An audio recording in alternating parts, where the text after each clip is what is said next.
ताज़ा फल और सूखे फल का होगा। हाँ जी, ताज़ा फल जैसे आज डायरेक्शन में तुरंत अमल में ले आना।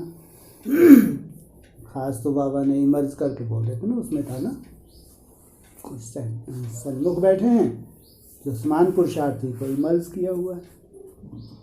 तो जो इमर्ज किया हुआ है तो उनके लिए खास तुरंत दान महापुण्य है ना। जो करना है कल करना है, परसों या 10 दिन के बाद, तो जैसे आपने उस डायरेक्शन को क्या कर दिया, ताज़ा फल नहीं खाया 10 दिन बाद, 15 दिन बाद, 1 महीने के बाद, तो जो आज आपको मिलना है वो 15 दिन के बाद उम्मीद ना रखें कि हमने तुरंत बोला था तुरंत किया ना वो, लेकिन 15 दिन बाद किया, 1 महीने बाद, 2 महीने के बाद, तो बाबा उसको नहीं मानता, उसको तुरंत दान महापुण्य नहीं गए। तो 2 महीने डिले हो गया, 1 महीने डिले हो गया, 15 दिन डिले हो गया, कल भी अगर 1 दिन भी हो तो वो डिले हो गया, तो वो उस लिस्ट में नहीं आएंगे। आज जो वाणी चल रही है आपने आपके ऊपर लागू कर ले, ये समझे? हाँ जी। और जिससे आपको माया को जीतना है, जिससे आपको प्रकृति को जीतना है, जब तक आपके हाथ में वो है अमृत वेला, कोई चिंता की बात नहीं। लेकिन जो तुम मेहनत कर रही हो, इस मेहनत का ही फल तुमको मिलना। बहुत अच्छी बात, तो बनी गई, फिर क्या चिंता। बढ़िया। हाँ, और कुछ?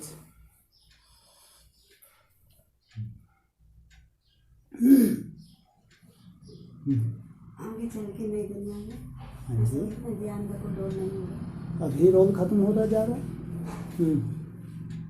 तो फिर ऐसा बोलते ना, नई दुनिया में सोने की मुरली होगी। सोने की मुरली बात अलग है, ज्ञान का वो रोल खत्म जिसको तू मंगूसा बढ़ाते बढ़ाते कहाँ तक आ गए हम। मना वो जो हमको वहाँ ब्रह्मा बाबा ने चलाया, ब्रह्मा बाबा के थ्रू शिव बाप ने चलाया, फिर वहाँ से संभाल के एडवांस में चलाया। एडवांस के बाद अब हम जहाँ जा रहे हैं तो सब नई ही बातें होंगी, नहीं होंगी। जब स्वयं स्थिति में जाएगा फिर ये नई बातों की जरूरत होगी वहाँ। अभी नई दुनिया आ गई, आगे चल के। हाँ, आगे चल के जो जो स्वयं स्थिति में जाएगा ज्ञान का रोल खत्म। क्योंकि ज्ञान जितना है किस लिए, स्वयं स्थिति में टिकने के लिए ही है। ज्ञान आपके रत्न हैं जो आपको व्यर्थ से क्या करता है, व्यर्थ से बचाता है। ज्ञान रत्नों में हम खेलते हैं क्योंकि हमारे जो अनेक जन्मों का हिसाब किताब है वो तो आने ही हैं, आने ही हैं। तो अच्छी बात है ना ज्ञान रत्नों में खेलना। हाँ, तो वो तो एक बहुत सुंदर साधन है अपने व्यर्थ को कंट्रोल करने के लिए। अब जब स्वयं स्थिति में जाएंगे वहाँ तो आपको कोई दिक्कत ही नहीं है। स्वयं में टिकने की कोई दिक्कत नहीं है, कोई ऐसे व्यर्थ के कोई तूफान नहीं है, कुछ भी नहीं है। वहाँ ज़रूरत क्या है ज्ञान की। हो गया, खेल ही खत्म। इसलिए बोला जब तक जीना है तब तक जीना है। तो अभी तो ज्ञान बुद्धि में बैठे नहीं पूरी तरह से। बैठेगा, अभी बैठ रहा है, धीरे धीरे टाइम लगेगा। तो जब तक जीना है तब तक पीना है। सब एक साथ मरेंगे क्या? वहाँ गेट भी इतना बड़ा नहीं है कि 10 को एक साथ ही घुसेड़ दो, अटक ही जाएंगे सबके सब। एक साथ परम सब जाएंगे मर के। नंबरवार आए हैं और नंबरवार जाना है। जब तक जीना है तब तक पीना है। और ज्ञान पूरी तरह क्लियर हो जाएगा इसके बाद पूरा 4 साल तो धीरे धर्म हुआ। 4 साल में कुछ भी नहीं रहना चाहिए। जो भी है सब रहस्य खुल जाने चाहिए। हमको पहले परमात्मा के रहस्य, सृष्टि चक्र, अपना रोना थोड़ी रोना है हमको। कौन सा रोना रोना है पहले हमको? सबसे बड़ा रोना कौन सा है? सबसे बड़ा रोना कौन सा है संसार में? परमात्मा की पहचान। पूरे संसार के संगठन में, चाहे ब्रह्मा कुमारी चाहे एडवांस पार्टी हो, केवल हम भाग्यशाली हैं जो मुरलियों का मंथन करके ये क्लियर हो रहा है कि कोई व्यक्तित्व है, ना खाता है ना पीता है, अभोक्ता, वैसा हमको बनना है। पूरे ब्राह्मणों की दुनिया अगर हम किसी को बताएं कहेंगे पागल हो गए ये। कई मुरलियों में तो अक्सर ये बोलते हैं मैं ज्योतिर्बिंदु स्वरूप हूँ। वो ये कह रहे हैं वो ठीक है अव्यक्त है, लेकिन लिंगम माना शरीर। हमारी बात को कोई भी नहीं मानेगा, चाहे एडवांस पार्टी हो चाहे ब्रह्मा कुमारी हो। अच्छा आपने क्या ऊपर से उतरा है ये पॉइंट? आपके पास कोई भूत भी नहीं आते कि भूत ने आपको साक्षात्कार करवा दिया।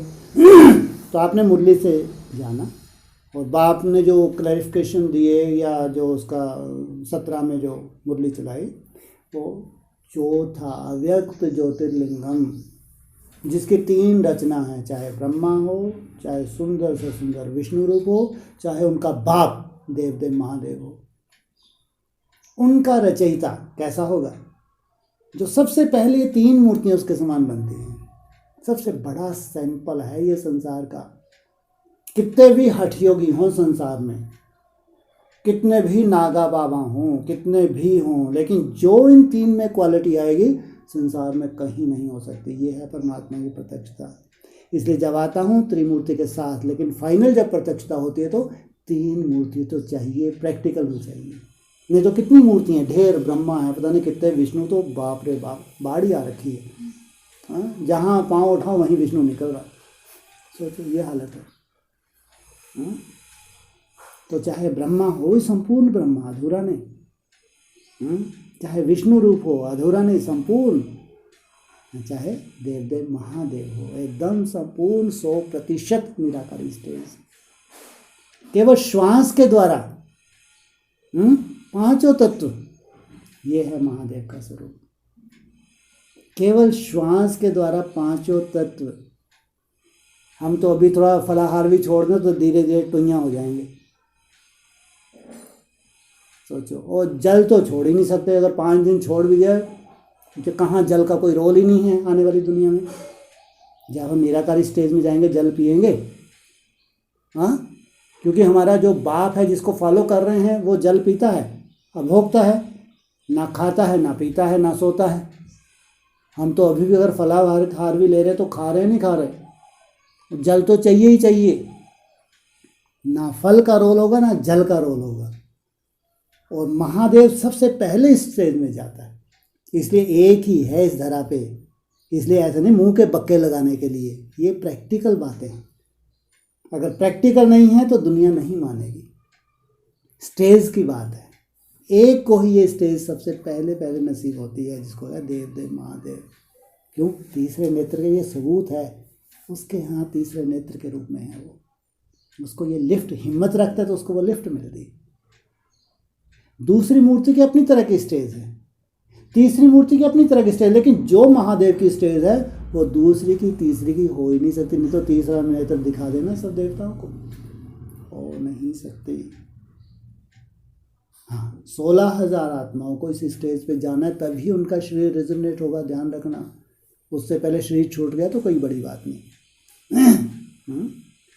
शरीर छूटना है और लेना भी है। और हम लोग जो याद कर रहे हैं, इस याद में शरीर छोड़ने में कोई तकलीफ होने वाली नहीं है। सतयुग में मरेंगे तो जन्म कहाँ लेंगे? सतयुग में। बोले त्रेता की युग की स्टेज पर शरीर छोड़ेंगे तो जन्म कहाँ लेंगे? त्रेता युग में। द्वापर हो या कभी, स्टेजेस हैं हमारी। हमारे ग्रुप में जो मेहनत हो रही है, इस मेहनत में अगर कोई शरीर छोड़ता है तो शरीर तो सबको छोड़ना है। 100 वर्ष का 150 वर्ष के बाद नहीं शरीर छोड़ेंगे, ऐसा कोई है ही नहीं जिसको शरीर नहीं छोड़ना। लेकिन ये कंडीशन है, आपको अभोक्ता बनना है। पहले धीरे धीरे, ऐसा नहीं हठ योग से नहीं होते। स्टेज बनेगी तुम्हारी, स्टेज से, हट से नहीं। आज तुम कम से कम 16 घंटे फास्टिंग करते हो, नहीं करते तुम लोग?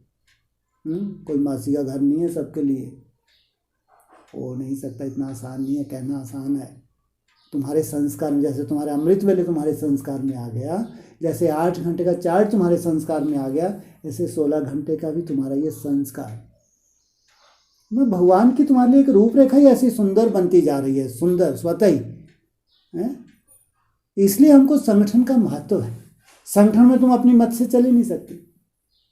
तुम भर्ती होगी, अब तो जो करना है बाप को ही करना है। तो फंस गई तुम तो। अब तो जो करना है बाप को तुमको ले जाना है। तुमने भगवान के आगे समर्पित किया है तो उसकी ड्यूटी है कि इसको कहाँ हाँ, जो भगवान ने प्रॉमिस किया संसार में सहज शरीर ले जाना, बहुत बड़ी बात है ये। तो स्लोली जो भी एक रूपरेखा बन रही है ना, आगे जो भी रूपरेखा बनेगी, तो बाबा को बिल्कुल निरोगी अपने बच्चों को बनाना है। तो वही तब जब दुनिया में कोई भी बिना दवाई के नहीं रह सकता। सोचो, बिना दवाई के रह ही नहीं सकते। हो सकता है आगे चल के कभी आप मार्केट में जाएं तो वो हैरान हो जाएं, ये बिना मास्क के कैसे। नहीं तो एक नए नए तरह के कोई मास्क हो सकते आ जाएं, उसी के अंदर ऑक्सीजन हो। जैसे नहीं जाते कोई ग्रह के ऊपर जाते हैं तो बिना मास्क लगाए रह ही नहीं सकते। हो सकता है उनको दिखे कि ये तो इस दुनिया के है ही नहीं, कहाँ के हैं ये, दिखते तो साधारण है लेकिन बिना मास्क के तो जीवन है ही नहीं। वायु ही पूरी दूषित हो चुकी है, जल ही पूरा दूषित हो चुका है। ये तैयारी भगवान आपकी करा रहा है। साधारण बात नहीं है, बहुत बड़ी बात है कि हमारा भविष्य साधारण नहीं है। हमारा टारगेट बहुत बड़ा है, जो ब्रह्मा कुमारीज का भी नहीं है, एडवांस पार्टी का भी नहीं है। इसलिए एडवांस पार्टी ढेर के ढेर शरीर छोड़े और ढेर के ढेर छोड़ेंगे। वो तो केवल निश्चय बुद्धि बन सकते हैं बाकी ऐसा नहीं है, हकीकत नहीं। तुम्हारा है प्रैक्टिकल। अगर प्रैक्टिकल है, प्रैक्टिकल शरीर के साथ कहेंगे, लेकिन हट से नहीं हो सकता ये। धीरे धीरे तुम्हारी वो स्टेज बनेगी, धीरे धीरे हमारी और भूख और कम होती जाएगी, धीरे धीरे हमारी प्यास कम होती जाएगी, धीरे हमारी नींद कम होगी। जैसे जैसे निराकारी स्टेज में जाएंगे, हो सकता है 24 घंटे में एक ही फल ले, सफिशिएंट, 2 फल की ज़रूरत ही ना। ये अपने आप में छोटी स्टेज है क्या? 24 घंटे में एक ही फल लें, दूसरे फल की भी ज़रूरत ना पड़े, दुनिया के हिसाब से तो बहुत बड़ी स्टेज है। लेकिन हमारी तो यहाँ से शुरुआत होती है ना। वाह, जहाँ जहाँ क्या मुस्कुरा रही है, तो आपकी तारीफ ये सिस्टम वो कई बार बार अभ्यास करना होता है। बार अभ्यास करते हैं तो एक कॉन्फिडेंस बैठता जाता है। मज़ा तब आता है कि आपकी बॉडी के ऊपर कुछ भी प्रभाव ना पड़े, और वो दुनिया वाले नहीं मानेंगे, वो छुप के ज़रूर खाता होगा। ये तो ऐसा हट्टा कट्टा कैसे हो सकता है? ये है सबूत, ये है प्रैक्टिकल, और ये है चमत्कार याद की मेहनत का। भगवान का कोई आशीर्वाद नहीं है, भगवान का आशीर्वाद ये है जो तुम मेहनत कर रही है, ये उसका आशीर्वाद है। नहीं तो कर नहीं सकते। 8 घंटे की मेहनत भी नहीं हो सकती, ये उसका बहुत बड़ा आशीर्वाद है जो तुम 8 घंटे मेहनत कर रही हो। ये मेहनत ही सिद्ध होती है कि तुमको उस दुनिया में जाना है, प्रैक्टिकल दुनिया में जाना है। इसी शरीर को निरोगी कंचन काया बनाना है तुमको। ये तुम्हारी पिछली तपस्या का ये फल है जो तुम लेने जा रही हो। ये ऐसा नहीं है, हर चीज़ अगर प्रैक्टिकल होनी है तो मेहनत है उसमें। लेकिन बाबा ने वो सहज राजयोग, तो सहज इस एंगल से है क्योंकि हम धीरे धीरे हमारी स्टेज बनेगी तो प्रैक्टिकल होता जाएगा। तो हमारे दिनचर्या ना मैं हट से कर रहा हूँ, जब मैं ही हट से नहीं कर रहा तो तुमको हट कैसे करवा सकता हूँ? जब मैं खुद हट नहीं कर रहा, ना करूँगा, तो तुमसे हट कौन करवा सकता है? कायदा ही नहीं है, मुरलियों का कायदा नहीं है। हाँ, जो तुम याद की मेहनत कर रहे हो, इससे धीरे धीरे सहज सबको होना है, सबको होना है। चाहे 16 घंटे की फास्टिंग हो, फिर आगे चल के जो भी हो, तुमको निरोगी कंचन काया तुम्हारा अधिकार है, जन्म सिद्ध अधिकार। यहाँ जन्म लिया तो क्या हो गया? अधिकार। हाँ, जबकि दुनिया में निरोगी काया नहीं होगी। ये हमारे यहाँ का सबसे, हमारे यहाँ हम लोग कोई वैल्यू देते हैं कोई साक्षात्कार को? कभी इच्छा भी नहीं रखते। हम लोग तो कहलाते हैं प्रैक्टिकल पार्टी। प्रैक्टिकल होता है शरीर के साथ। कंचन काया होना, निरोगी, कोई व्याधि ना हो, व्याधि मुक्त, यही इसको कहेंगे प्रैक्टिकल ज्ञान। जैसे आज बाबा बोल रहे थे ना कि खुशी इतनी बढ़ जाए तो नींद उड़ जाए। तो मतलब नींद केवल नींद उड़ जाए, खुशी जैसी खुराक नहीं, भूख लगेगी तो मतलब कि खुशी बढ़ेगी तो आपत्ति स्वतः, इसका आपत्तु स्वतः ऐसी खुशी, वो एकाग्रता की खुशी है। कैसी है खुशी, किस चीज़ की है? हाँ, इतनी सहज एकाग्रता मिलने वाली है, सहज। भूख लगेगी ही नहीं, प्यास लगेगी ही नहीं, नींद आएगी ही नहीं। नींद नहीं आ रही तो क्या करोगे तुम? चाट वहाँ भी चाट लेकर बैठ जाओ। अरे वहाँ ठीक है, इसमें आनंद ले रहे हो, उसका कुछ तो आनंद होगा। जो इतने शास्त्र भरे हुए हैं, शास्त्र भरे हुए हैं पूरे, छोड़ छोड़ के हिमालय में जाते हैं बेचारे, जंगलों में जाते हैं छोड़ छोड़ के। हाँ, वेल क्वालिफाइड राजाओं ने अपने राजपाट छोड़े, कोई कमी थी उनको सुखों की? आज भी छोड़ छोड़ के, जॉब छोड़ छोड़ के, बिजनेस छोड़ छोड़ के जाके बैठ जाते हैं। वो जानते हैं कि ये सुख नहीं है। चाहे करोड़ोंपति है, अरबोंपति है, वो जानता है ये सुख नहीं है। जो मैंने महल बना लिए, बड़ी बड़ी गाड़ी हैं, क्यों छोड़ के जाते हैं? नहीं तो सब कुछ तो है, क्या कमी है उनके पास? लेकिन उनकी आत्मा जानती है नहीं, छोड़ो, छोड़ के गए जंगल में। इसका मतलब इससे भी बड़ा ये जो सुख दुनिया देख रही है, इससे जो अविनाशी सुख है वो अध्यात्म है, वो आत्मा में है, शरीर में नहीं है। जितना आप शरीर से डिटैच होते हो तब वो आपकी बुद्धि में समझ आ पाती है कि वास्तव में ये सुख है ही नहीं। चाहे हमारी जीव का सुख था, हाँ, चाहे हमारा सुनने का था, चाहे देखने का था, जो भी था, महल माड़ियाँ का जो भी गाड़ी, सुख है ही नहीं। अगर यही सुख होते तो टाटा बिरला अंबानी ये सब सुख में हैं, या ऐसे जो भी हैं वो सुख में, फिर जंगल में क्यों जा रहे हैं छोड़ छोड़ के? तो ज़रूर ये यथार्थ सुख नहीं। यथार्थ सुख है आत्मा का सुख, जो अविनाशी है। जैसे जैसे हम देह से डिटैच होते हैं वो सुख की शुरुआत होती है। जितना आत्मा साइलेंस में टिकेगी, समझो अपने आप में भरपूर है, कहीं उसकी आंख जा नहीं सकती ना, खाने में जा, हाँ खा रही है वो बात अलग है, जा नहीं सकती। चाहे खाने के साधन हो, चाहे पीने के हों, किसी भी तरह कुछ भी हो, जैसे जैसे आत्मा ऊंची स्टेज पे जाएगा स्वतः ही छूटना है, स्वतः छोड़ना नहीं है, स्वतः। जैसे इनकी दरकार ही नहीं है, क्योंकि वो इससे बड़ा सुख है जो आपको मिलने लगा। वो सुख बड़ा है छोटा है? बड़ा है। तो ये सुख तो कहीं भी नहीं लग रहा। इसलिए सहज राजयोग, सहज राजयोग माना हमारा याद की इतनी पावर बढ़ जाए, स्वतः जो हमारे लिए संभव है वो क्या हो जाए, संभव होने लगे।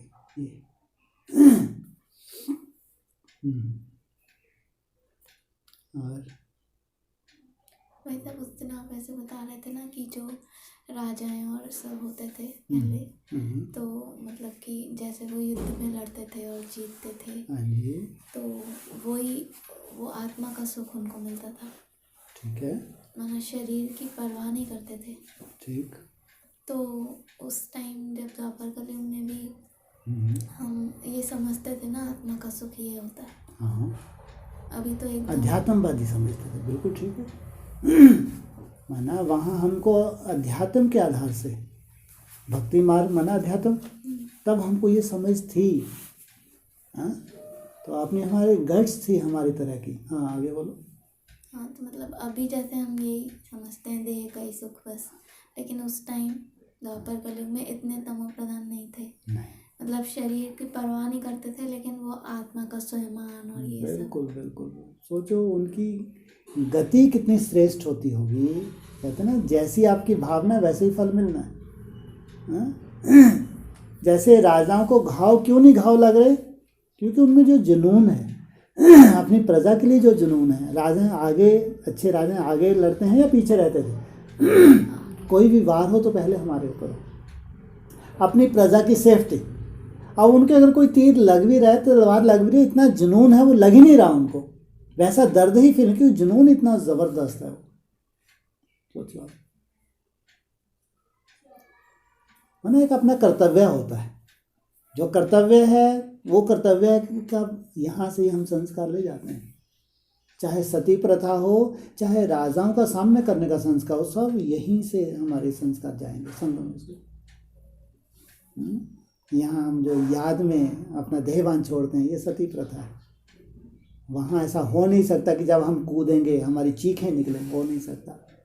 जब दूसरे कूदे जो मजदूर, उनकी चीख भी सुनाई देगी उसी वक्त। ऐसा नहीं है, सबके लिए ऐसा नहीं है।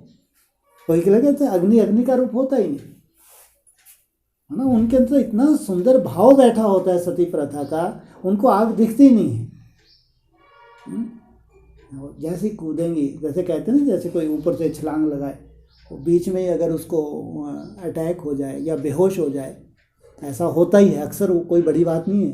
बेहोश हो जाएगा, जब बेहोश होता हो क्या आग में जब वो जाएगा तो चिल्लाएगा क्या? तो उसी आग में उसके प्राण पखेरु उड़ गए। लंबे समय चीख मारी, जलता रहा, जब तक आत्मा नहीं निकले तब तक वो चीखेगा नहीं चीखेगा। और सती प्रथा है तो उसको तो निभाना है, क्योंकि दूसरा उसके पास कुछ ऑप्शन ही नहीं है। अगर वहाँ जन्म लिया है तो उसको निभाना है।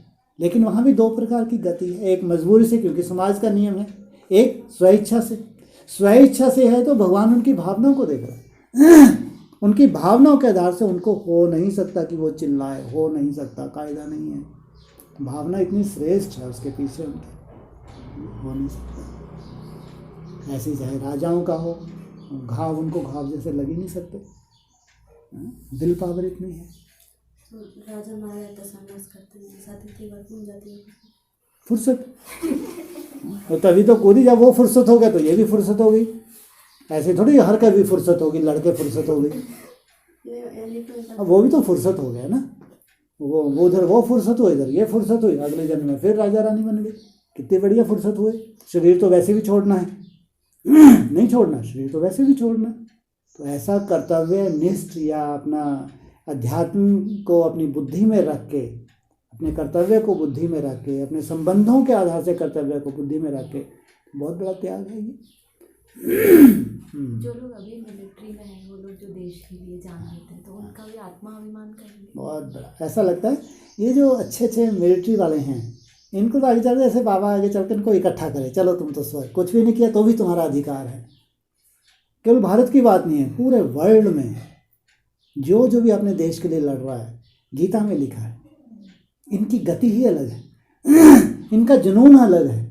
चाहे वो जब हम राजाएं थे तो उस फोर्स में वो रहे होंगे, तो अपने उस वक्त अपने इलाके के लिए, अपने देश के लिए लड़े, तो उनका जो है, उनकी गति कभी उनके अकाल मृत्यु मानी ही नहीं जाती, नियम ही नहीं। जबकि है तो अकाल मृत्यु, चाहे इनको गोली लग रही, चाहे वो तलवार से काट रहे हैं, लेकिन नहीं, बिल्कुल नहीं, अकाल मृत्यु नहीं है इनकी।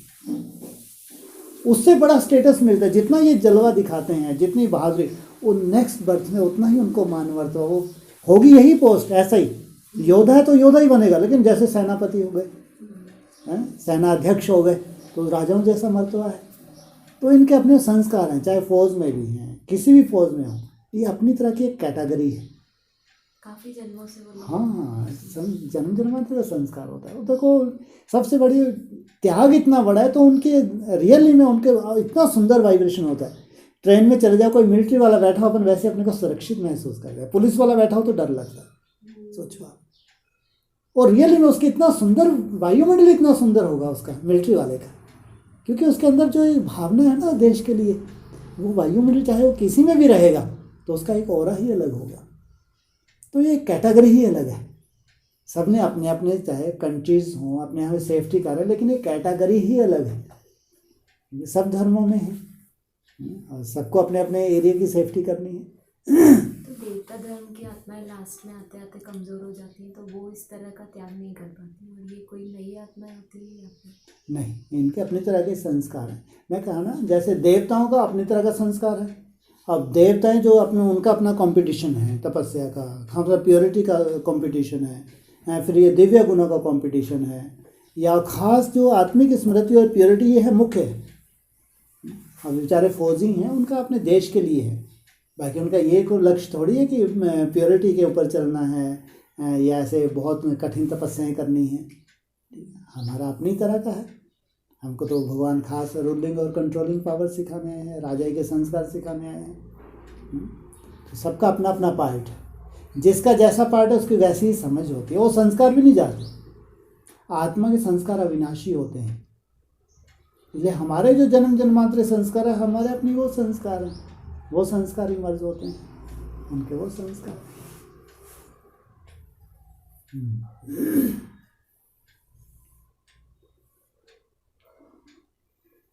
और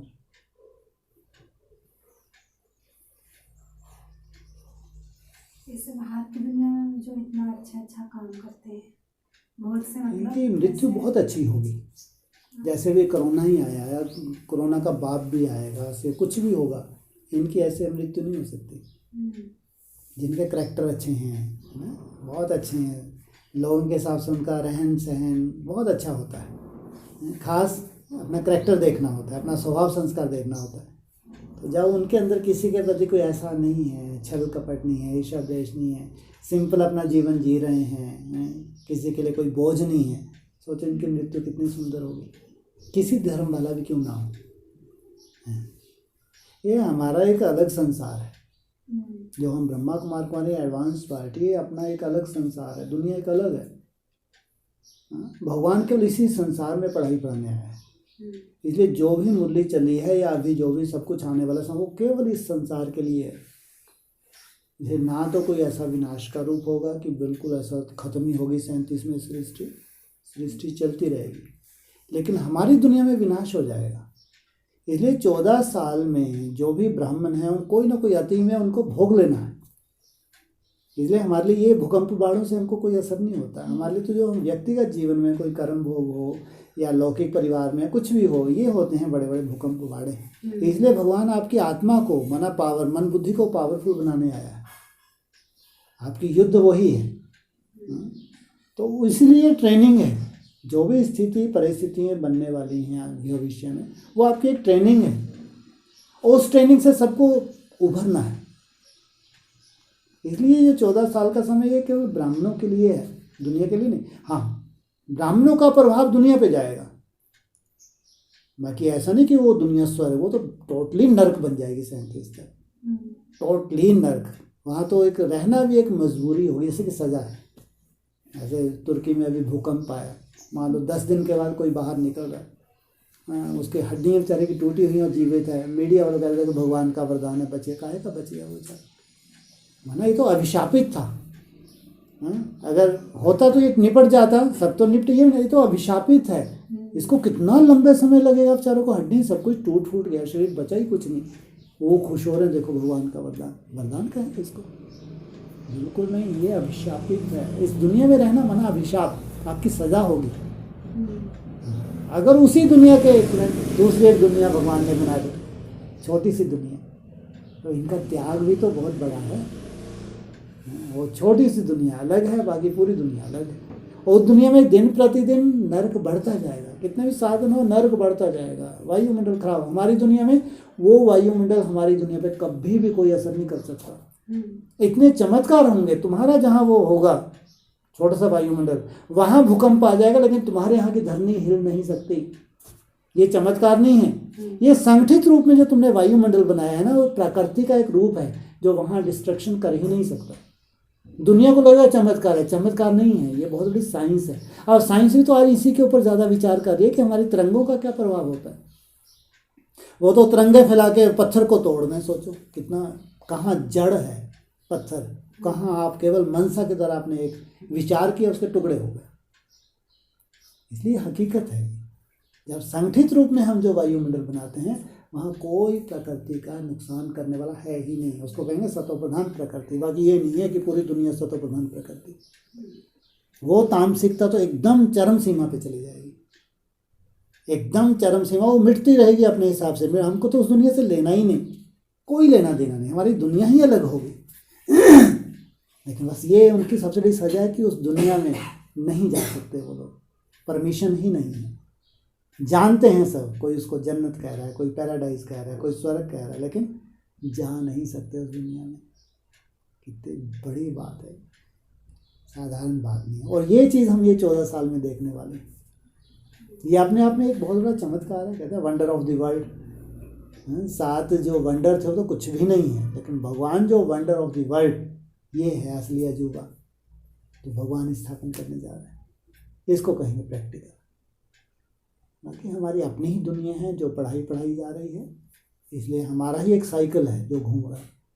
बाकी दुनिया का जो चक्कर घूम रहा है वो दुनिया जाने। हाँ, उससे इसलिए जो मुरली को कई बार देखते ना, अपन मैच ही नहीं होते पॉइंट्स, है ना, कि बाबा एक तरह हमको पढ़ा रहा है ना, दूसरी तरफ बीच में ये दुनिया का समाचार भी है। जबकि दुनिया परमधाम कभी खाली होता ही नहीं है। अभी आप देखना पॉपुलेशन की क्या स्थिति होती है, फिर जब भूकंप आते हैं कितनी आत्माएं जाएंगी, या कोरोना का बाप भी आ जाएगा, 10-20 करोड़ चले भी गए तो बहुत बड़ा नुकसान हो गया, लेकिन कहाँ 700 करोड़ आत्माएं, क्या वैल्यू है। और टर्की कुछ भी नहीं है, चिंदी भी नहीं है वर्ल्ड लेवल पे। ऐसे टर्की जैसे अगर पूरे देश का देश ही तबाह हो जाए तो भी कोई वैल्यू नहीं है। इतना बड़ा संसार है, सोचो। मानो वो तो एक शहर है। अगर पूरा टर्की पे भी एक भूकंप आ जाए पूरे, तो भी कोई वैल्यू नहीं है संसार के हिसाब से। सोचो आप, कोई मायने नहीं रखते। चाहे बड़े बड़े भूकंप हों, चाहे बड़ी बड़ी बाढ़ें हों, चाहे कोरोना हो, ऐसे ढेर बीमारियाँ चले, कोई वैल्यू नहीं रखता। 10, 20, 50 करोड़, 200 करोड़ भी ख़त्म हो जाए, कोई वैल्यू नहीं है। जबकि ये तो नज़ारे ऐसे भयंकर आने वाले हैं। इसलिए उधर तो वो निपटता जाएगा कार्यक्रम, और इधर एक नई सृष्टि की शुरुआत, एक सिस्टम ही अलग हो जाए। इसलिए थोड़े बहुत भी संस्कार लेके जो आत्मा चली गई शरीर छोड़ के, वह कहाँ भी हो, तो ये जो बीज डला है ये अविनाशी है। तो आज नहीं तो कल वो उस दुनिया में पहुँच जाएगा आगे चल के। तो जितने भी ब्राह्मण हैं, जैसे बोलते हैं ना, 16,000 आत्माओं का अलग ही संगठन बन जाएगा। 4.5 लाख का नहीं होगा। हाँ जी। तो जितने भी ब्राह्मण हैं, बीकेज हों, पीवीकेज हों, जितने भी बाबा के बच्चे बने हैं, तो आगे वो सभी को बिल्कुल 9 लाख आत्माओं को, 4.5 लाख ही नहीं, 9 लाख आत्माएं, और 9 लाख से फिर उस दुनिया में वृद्धि होती जाएगी। ये दुनिया भी होगी, इन दुनिया में तो नरक में जीना, नरक में शरीर छोड़ना। शरीर भी यहीं छोड़ेंगे तो जन्म भी यहीं लेंगे, वहाँ शरीर भी वहीं छोड़ेंगे तो जन्म भी वहीं लेंगे। कितना अंतर हो गया। तो 37 तक तो इनको यहीं रहना है, किनको? जो ब्राह्मण आत्मा है। हाँ, जाते जाएंगे संगठन में। इतना बड़ा घर बार छोड़ के वहाँ समर्पित होना टाइम लगता है। फिर जब पूरी तरह विनाश देखेंगे तो 4.5 लाख आत्मा, 9 लाख आत्माएं तो संगठन में होना ही। हाँ, सब कुछ लुटा के होश में आए तो क्या किया। ठीक है, उनकी अपनी प्रारब्ध है, कोई बहुत बड़ा पार्ट नहीं है। प्रजा भी चाहिए, दास दासी भी चाहिए, साहूकार क्वालिटी सब तरह के नहीं। लेकिन होश रहते रहते 16,000 आत्माएं समर्पण कर देती हैं। लेकिन वहाँ 9 लाख की भी कितनी वैल्यू होगी, सोचो आप। कहाँ उस दुनिया वाले जो करोड़ों की दुनिया अभी भी है, उनको वहाँ परमिशन नहीं है किसी को। लेकिन जब 9 लाख वहाँ की प्रजा भी है, एकदम सुखी है, शांत है, कोई दुख शांति नहीं, कितनी बड़ी बात है। इसलिए माना है जो फर्स्ट डिनाइस्टी की जो प्रजा भी है उसकी कुछ खसूसियत होगी। साधारण बात नहीं है, दुनिया के हिसाब से बहुत बड़ी बात है। उनके हिसाब किताब पूरे हो गए होंगे तभी वो पहुँचेंगे ना। ये जो 14 साल इसलिए तो हैं ये ब्राह्मणों को हिसाब तक चुप करने के लिए। इसमें चाहे बीमारियों का रूप हो या कोई ना कोई टेंशन का रूप हो, जो भी हो, ये एक तरह से इनके चुप्तू होने हैं। इसमें जितना याद करते हैं तो उतने हल्के रहते हैं। मन बुद्धि आपकी स्ट्रांग होती है तो कर्म भोग भी है, कर्म भोग जैसा लगेगा नहीं, फिर भगवान की मदद भी मिलती है। या ये कह लो आप इतने स्ट्रांग हो गए हैं तो आपको इतना प्रभाव नहीं हो रहा, कहेंगे जैसे योग बल से आपने कर्म भोग को जीता हुआ है। बाकी जो अपने हिसाब किताब है वो तो अपनी जगह ही है। आत्मा पावरफुल बनती जाएगी। इसलिए बोला शरीर सड़ता जाएगा, आत्मा पावरफुल होती जाएगी। एक बहुत पुरानी साकार मुरली थी, उसमें बोला था कि महाभारत युद्ध में 450 करोड़ निपट जाएंगे। जब यहाँ 36-37 में जब चलो शुरुआत हुई यज्ञ की, भगवान आए कह लो, तब सोचो पॉपुलेशन कितनी थी, कितनी थी? 500 करोड़। जब 37 की बात करो, 500 करोड़ तो होने वाली थी 76 के आसपास। तभी लास्ट बताई थी 500 550 करोड़। लेकिन वो भारत की बात कर रहा हूँ मैं, 40 कोटि के प्राण चले बोलते नहीं, इसमें 33 करोड़ के आसपास थी पॉपुलेशन। 37 के आसपास पॉपुलेशन भारत की 33 करोड़ के आसपास थी, 40 करोड़ नहीं। 40 करोड़ को जब इनके पीछे पीछे चलते गए, फिर आज़ाद हुआ तब की बात है 40 करोड़। और वो भी कितने साल के बाद, 10 साल के बाद। तो उस वक्त तो भारत की पॉपुलेशन उस हिसाब से देखें 33 करोड़ ही होगी। वो सब देव कोटि की ही आत्माएं होनी चाहिए भारत में। ये है कलयुग के अंत में कहते हैं 33 करोड़ देवी देवता है, वो हैं कह सकते हैं। इनमें सब तरह की प्रजा भोग भोग के बचा गए, चाहे कन्वर्ट हो गए, मुस्लिम बन गए, चाहे क्रिश्चियन में कन्वर्ट करके, जो कुछ भी अत्याचार हुए, तो 33 करोड़ की ये हालत हो गई। सिंध हैदराबाद की 9 लाख थे, ऐसा बताया भारत में ही तो था। हाँ, सिंध हैदराबाद में, यस ठीक। सिंध हैदराबाद में खास पार्ट चला, सिंध हैदराबाद में, इसका मतलब सिंध हैदराबाद में जब परमात्मा पाठ चला तो वहाँ की जो पॉपुलेशन थी उनका अपना भाग्य था, भले उन्होंने ज्वाइन नहीं किया, न माना भी नहीं, लेकिन ठीक है, अगर आपने वहाँ जन्म भी लिया है तो कुछ ना कुछ तो हिसाब किताब है। इसलिए आप सोचो, आज 125 करोड़ भारत लगभग, अगर इसमें सोचो अगर पूरे भारत में 75% चले जाएं, कोई घर ऐसा होगा जिसको लाश नहीं देखनी पड़ेगी। अगर भारत में फिर से अगर 33 करोड़ रहने हैं, कितना बड़ा डिस्ट्रक्शन है, बहुत बड़ा।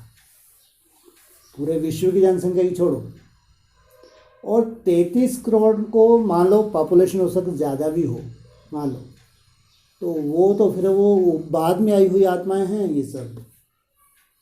और 33 करोड़ के अगर देवताई संस्कार हैं तो उनको कुछ ना कुछ राहत होगी, उनकी बुद्धि में तो ये ज्ञान बैठ जाएगा जो साक्षात्कार की लीला चलेगी।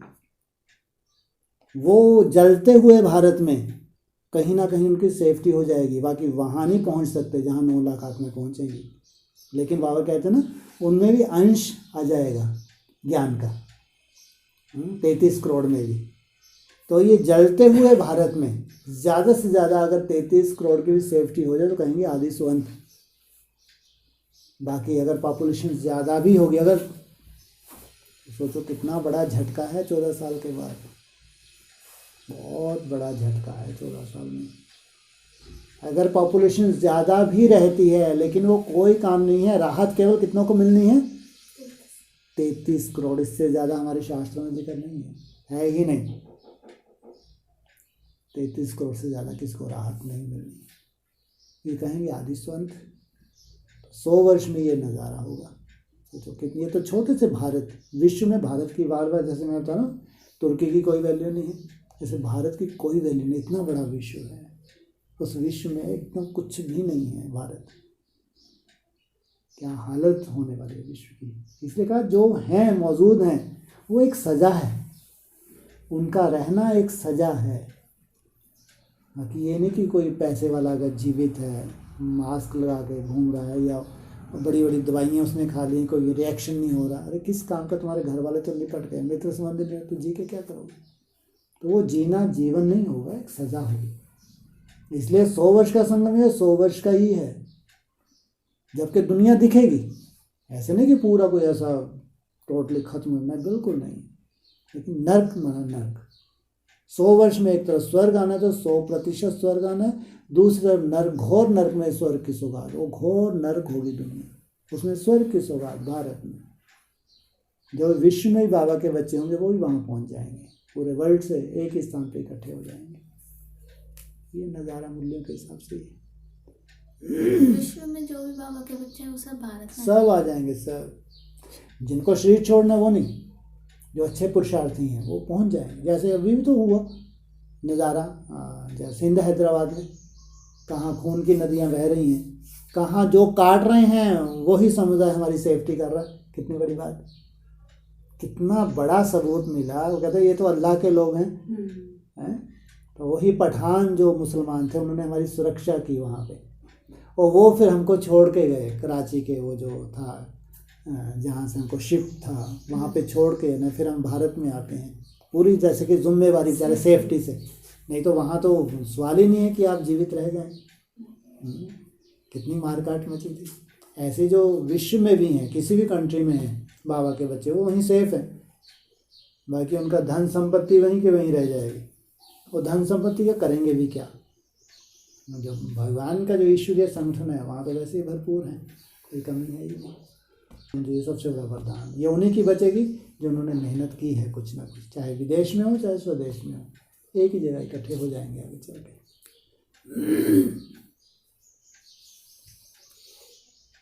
अच्छा, सेफ्टी के हिसाब से वहाँ जो इंचार्ज थी उन्होंने बुलाया, बहुत अच्छा उनको रेजिडेंस दे दिया, खाना बना के दिया, किसी ने हाथ भी नहीं लगाया। कितनी बड़ी प्रत्यक्षता हुई है कि हम अपने हाथ से ही बना के खाएंगे। छोटी छोटी हैं, 18 वर्ष से कम है वो, और क्या कर रही है वो? नहीं, हमने भूखे रह गए। वो कपड़े भी नहीं पहने वहाँ, ना कपड़े ना उनका अन्न, नहीं हम नहीं खाएंगे आपने। कितनी बड़ी प्रत्यक्षता हुई है ना। इन्होंने अटैक किया, वो ठीक है, अटैक भी होना, पेपर भी था, लेकिन उनका वही कितनी बड़ी प्रत्यक्षता, ये भी तो देखो, पूरा मीडिया में भी तो आया है। इनको ऐसा कौन सा जादू कर दिया कि ये कहते नहीं हम अपने हाथ से बना के खाएंगे। पूरे मीडिया ने नहीं डाला, लेकिन कोई कोई तो थे जिन्होंने डाली ये चीज़। तो क्यों CBI ज़्यादा वो नहीं कर रही, भाग दौड़ नहीं कर रही? मालूम है कुछ भी नहीं है इसके अंदर, केस ही नहीं है ऐसा जैसा दिखाया जा रहा है मीडिया में, कुछ भी नहीं है। CBI भी जाएंगे वहीं तो जाएंगे, वहीं से तो इंक्वायरी करेंगे। कोई भी नहीं बोल रहा, तो हमारा भगवान है तो भगवान है, अपनी भावना है ये। तो ये ठीक है, आज में भी हुआ, अभी भी वैसे ही भगवान ने सेफ्टी की है जो आज है। लेकिन ये तो बहुत बड़ा पेपर था, वहाँ तो कोई पेपर वाली बात ही नहीं थी, वहाँ कोई पेपर वाली बात नहीं। वैसे ही आप सुरक्षित हैं, आपको क्या ट्रांसफ़र करना है कि वहाँ से लाइट हाउस बनना है माउंट आबू को। पेपर तो उसके बाद हम हुए हैं।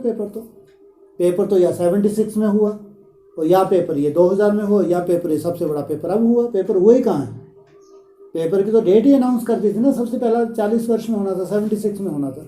या पर्सनली ब्रह्मा बाबा का पेपर हुआ जब ओम राज ने शरीर छोड़ा, और फिर ब्रह्मा बाबा ने शरीर छोड़ा तो अच्छी ब्रह्मा कुमारी का पेपर हो गया। लेकिन पूरे संगठन का पेपर तो 76 में हुआ।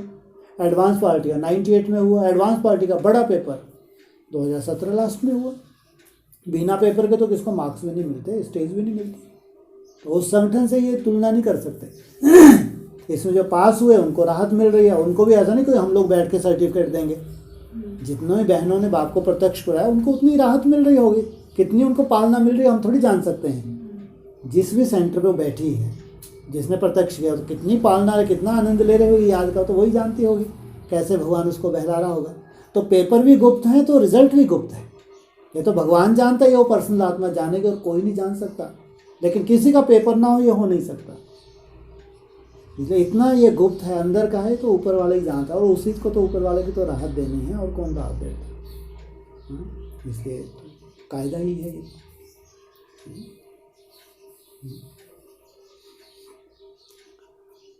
और शिवरात्रि और कुछ बोलो। ऐसे बोलते हैं ना कि मतलब इस शरीर से जीत को स्वर्ग मिलाना है, फिर बोलते हैं शरीर भी छोड़ेंगे हैं? और बोलते हैं ना इस शरीर से जीत स्वर्ग मिलाएंगे, तो बोलते हैं शरीर भी छोड़ेंगे। कौन छोड़ेंगे? स्वर्ग में शरीर छोड़ेंगे तो क्यों? स्वर्ग में। तेरे को किसने बोले 2500 वर्ष तक ये शरीर नहीं छोड़ेंगे? कौन सी मुरली सुन ली नहीं, तूने? बोलते हैं जीत स्वर्ग में जाएंगे। अरे जीते जी तो जा रहे हैं, मर के कौन जा रहे हैं? इसी शरीर से जो जा रहे हैं तो वहाँ जाएंगे, 150 वर्ष के बाद शरीर छोड़ेंगे नहीं छोड़ेंगे? उनकी जो गति हुई, मान लो कोई 100 वर्ष में शरीर छोड़ दे, कोई 80-90 वर्ष में शरीर छोड़ दे, गति उनकी वही है, तो क्या कहलाएंगे? है ना, वही गति है। कोई दुख ही नहीं हो रहा है शरीर छोड़ने में, शरीर लेने में भी कोई तकलीफ नहीं है। ये तपस्या का प्रभाव देखने में, इसे कहा कोई आत्मा ऐसी है शरीर छोड़ेंगे, उनकी शरीर छोड़ना भी आपको प्रत्यक्ष करेगी। इसी शरीर से जाना, माना उस संगठन में पहुँचना, सबको कहेंगे इसी शरीर से पहुँचे हुए। अगर कोई बहुत ज़्यादा एज्ड भी है, उसकी गति वही है जो हमारी मान लो 100 वर्ष के बाद या 150 वर्ष के, उसकी वही गति हो रही है। अपने जो डैमेज सेल्स हैं उनको चार्ज करना या डैमेज ना होने देना, ये तो एक सिस्टम है प्रकृति का। कोई ऐसा नहीं, कोई जादू होने वाला नहीं है, कोई जादू नहीं होना। प्रकृति का अपना रोल है। लेकिन उस दुनिया में जितने भी हैं उनकी गति, शरीर छोड़ने की जनरल एक सी है, एक सी गति, उसमें कोई अंतर नहीं। तो इसी शरीर से जिनका लक्ष्य है वो संगठन में पहुंच रहे हैं, वो इसी शरीर से गए। दुनिया जैसी गति कहाँ हो रही है उनकी? इसलिए सब